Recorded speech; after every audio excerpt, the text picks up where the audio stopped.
want any consequences for Israel or Iran for breaking? They didn't do anything. No, they didn't do anything. They would have if I put out a statement on truth, and they didn't do anything. Sir, how are you confident that this might not happen again? Say in a couple weeks then? Tired of it. I think they don't want it to happen again. And Iran's not going to have a nuclear weapon, by the way. I think it's the last thing on their mind right now.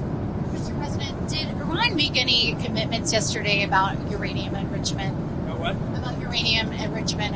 They're not going to have enrichment, and they're not going to have a nuclear weapon, and they know that.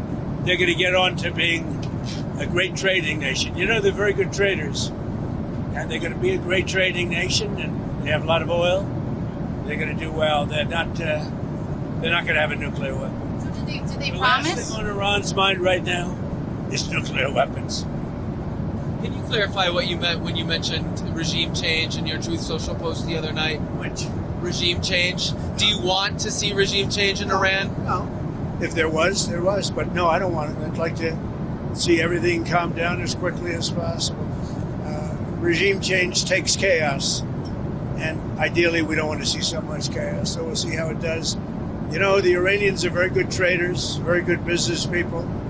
And they got a lot of oil. They should be fine. They should be able to rebuild and do a good job. They're never going to have nuclear, but other than that, they should do a great job, which is exactly where I've been saying for years. You cannot let Iran have a nuclear weapon. But we're going to be with, where's Marco? I think Marco's here someplace.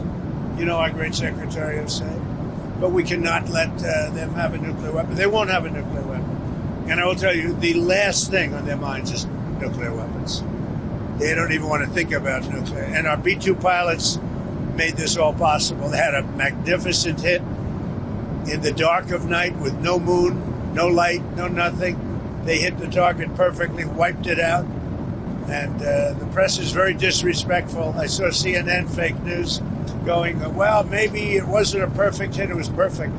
They said maybe it did destroy it. We agree it did destroy it, but maybe it could have destroyed it more. No, it couldn't have destroyed it more. Everyone hit. And it's very disrespectful to those great geniuses and patriots that flew those planes through tremendous danger. So CNN and MSDNC are a disgrace. And so are the others. I mean, they're pretty much all in disgrace.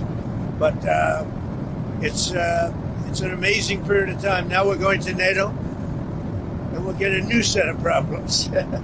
We'll solve a new set of problems.